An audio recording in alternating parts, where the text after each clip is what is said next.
All right, I guess this is take one of our first video, right? Hi everyone, my name is Taha, and I am starting off this video. Hopefully, this is going to be the first video of many more videos where I continue to share my thoughts on the NFL, a league that I have grown to love so much over the past few years. And I find myself really enjoying talking about the NFL, its players, the games with other people. And it eventually came to a point where I just thought, why not just turn on the camera, ramble, share my thoughts with people out there, and maybe this can be an opportunity for me to learn from other people and for me to learn more about this league as well. So we'll see where this goes. Just wanted to start off talking about what's probably the best NFL free agency of all time, probably. And even though it's kind of late with some of these, well, some of the players, some of the signings that I want to talk about today, even though it's a little bit late, been busy this past week, but kind of want to start off with some free agency signings, and then maybe as the year goes on, we'll talk about maybe draft and maybe games. We'll see where this goes. So today I kind of wanted to share a few thoughts on some of the earlier free agency signings that I thought were very, very interesting. Some things that I just wanted to think about a little bit more. One of them was a huge free agency QB signing, and might not be the one that everyone's thinking about, but I want to talk about Mitch Trubisky. Mitch Trubisky to the Pittsburgh Steelers. And I don't know, is Trubisky now Pittsburgh's QB1? I'm assuming he is. I think the expectation is that he'll still have to battle it out in training camp with like Mason Rudolph and maybe even Dwayne Haskins still on the roster. But I think this can be a pretty good move for Pittsburgh, I think. I do think Trubisky has something left in the tank.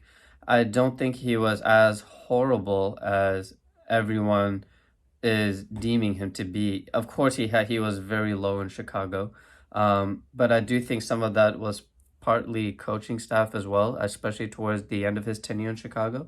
And I do think a year behind Josh Allen in Buffalo could possibly have changed things for Mitch.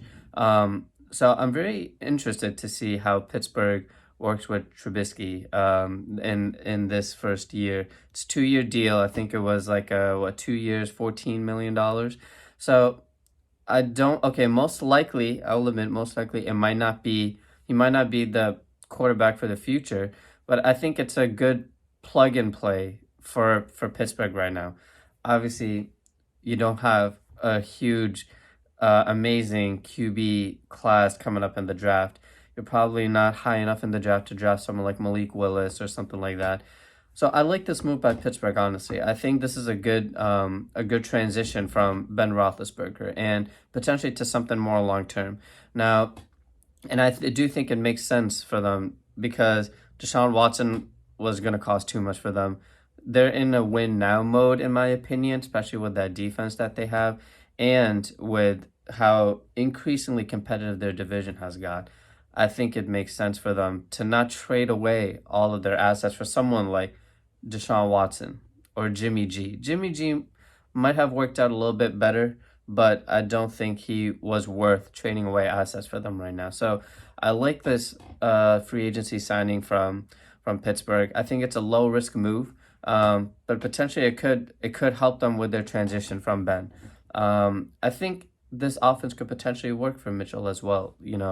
As long as you have more short passes, which is what I think Pittsburgh has been accustomed to, especially for the past few years under Ben Roethlisberger.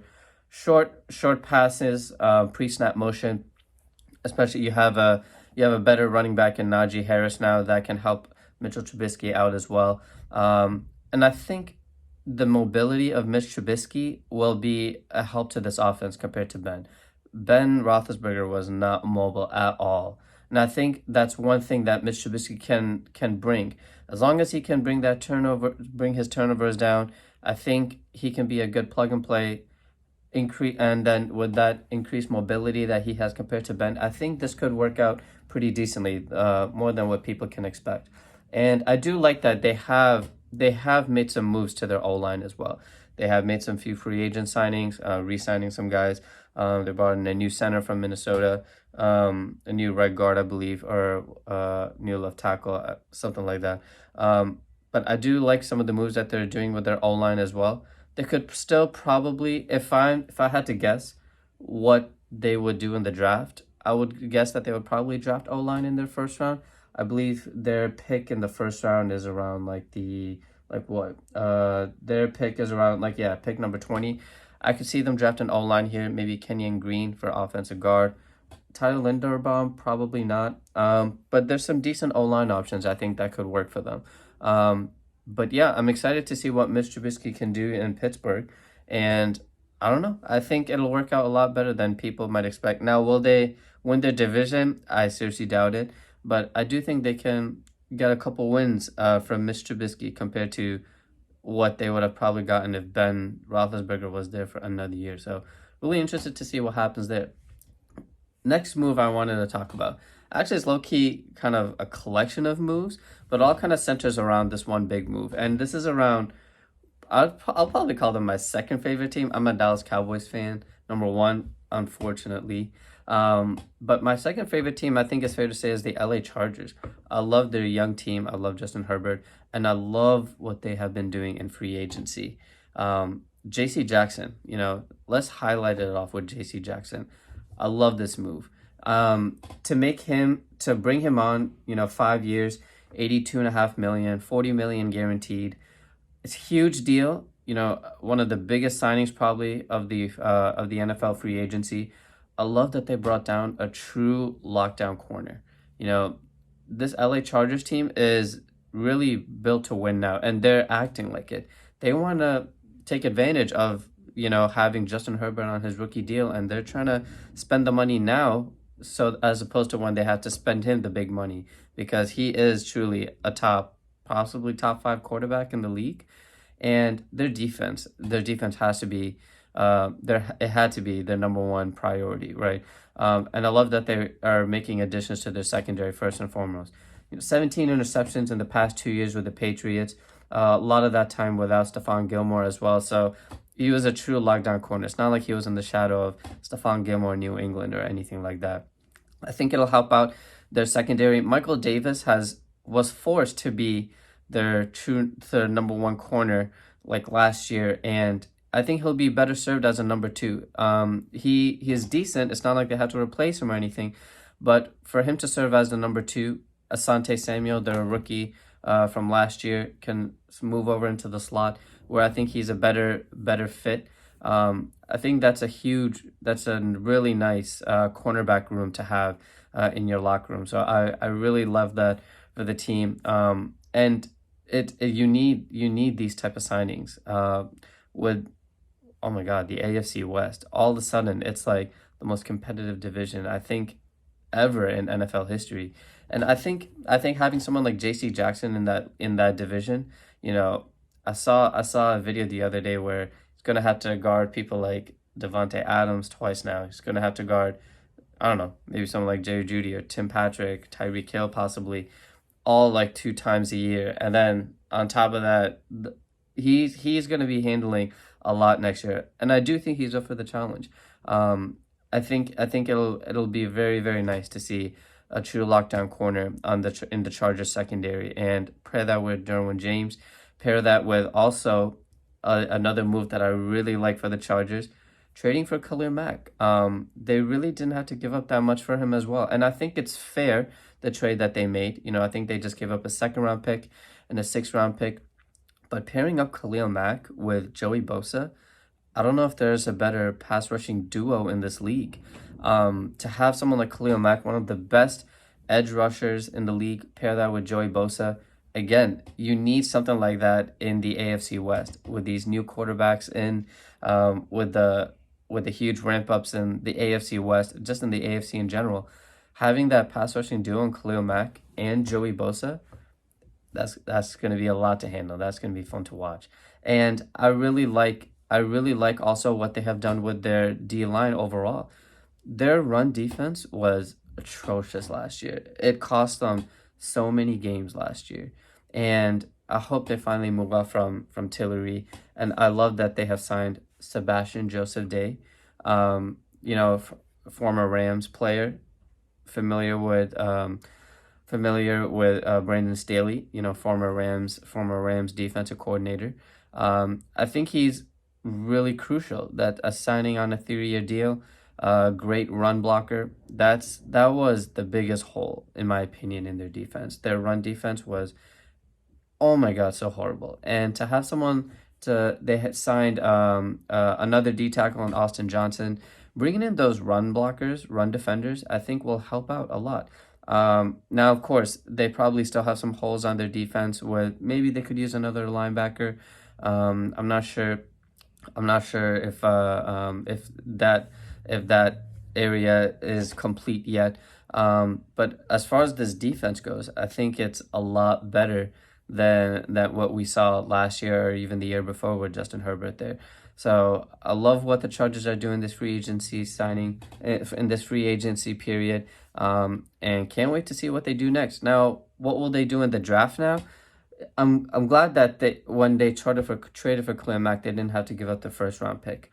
They still have their first round pick, pick number 17. If they don't sign a right tackle, which is probably one of their biggest needs right now, with Brian Bulaga they released, if they're not going to sign someone else in free agency, which I think they should, they have Lyle Collins, I think is a great option out there. I think he could be a good fit in LA. If they're not going to sign a right tackle in free agency, I think coming into the draft, you're looking at receiver, you're looking at tackle. And I think you're in a pretty good spot coming into the draft.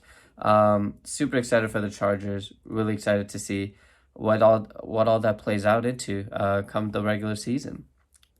Finally, let's talk about Christian Kirk. I know all of these are early free agency signings that we're talking about, but hey, I mean, I was busy, but I want to share my thoughts on all these free agency signings. Dang, this seems like a long time ago that Christian Kirk was signed.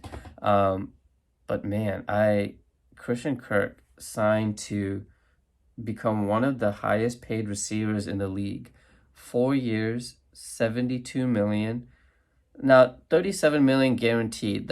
It's not a whole lot of guaranteed money. Well, it is, but compared to the 72 million contract that he was given, only 37 million guaranteed, but that's still a lot for a speedy receiver, a little bit shorter. I'm not sure if I think it's fair to say he's not worth paying Devontae Adams type money or Tyreek Hill type money. You know, he's making a lot of potential free agent wide receivers happy, of course, because if he's signing for that much, like how much is someone like I don't know, how much is someone like Tyreek Hill gonna want from the Chiefs, right? So I'm not sure if the Jaguars made an amazing signing paying him that much money, right? If you look at what did Christian Kirk do? Once DeAndre Hopkins, once he was injured from the Cardinals and he couldn't play, I wonder what his stats were like. 7 catches for 48 yards, 6 catches for 79 yards, 2 catches for 43 yards. And then in the NFC, and then in the playoffs against the Rams, 6 catches for 51 yards. Those are just some of the games where Christian Kirk was probably the number one, like acting like the number one receiving option for the Cardinals with DeAndre Hopkins out. And now you had the Jaguars paying him like a number one wide receiver. Like, I'm glad they're spending money. Like they have to help out Trevor Lawrence as well. I get that, but paying Christian Kirk that much money like he's a number one receiver, I'm not sure if that's the right type of move you should be making with your money. So we'll see what happens with Christian Kirk, but that was one move that I was kind of confused by, and I'm not hating on Christian Kirk the player. The amount of money that he was given, I'm not sure if that's the right move for Jacksonville, but we'll see how that plays out. I do like that they have paid Brandon Scherf, guard from Washington. I think that obviously you have to, again, help out Trevor Lawrence with his offensive line. I think that makes sense. like, it gives them that draft flexibility once again. And I think almost everyone has Jacksonville drafting an edge, one of the top two edges, with the first overall pick. I'm gonna guess it's Aiden Hutchinson. Kayvon Thibodeau could be an option as well, but I think signing Brandon Scherf to help your O line, they franchise tagged Cam Robinson for the second straight season. I think that's gonna eliminate the possibility of them drafting a tackle, most likely, like Evan Neal or Ike Mekwanu in the draft. So I like signing of Brandon Scherf, but not just Christian Kirk, but also paying Zay Jones. I think they signed him to a 3-year, $30 million deal. It just looks like the wide receiving room in Jacksonville, especially with DJ Chark gone now. It looks like they're paying a ton of money to a bunch of wide receiver 2 and 3 caliber players, and I'm not sure if that's gonna help out Trevor Lawrence that much, because when you're forced to help him out or fill out your all the other many needs that you have on this team, if you're spending so much money in 1 to 2 to 3 players already, I don't know what more else they can do. So that's all I have for Jacksonville, for Pittsburgh, for the Chargers. Yeah, just wanted to share my thoughts on those three teams. Again, hopefully this is just the first of many videos to come where I just share my thoughts. Hopefully I can hear other people's thoughts on the NFL, the free agency, and eventually when games start. But yeah, thank you guys for watching. Hopefully this is an interesting enough video, and hopefully we'll see you around. Thank you. Take care.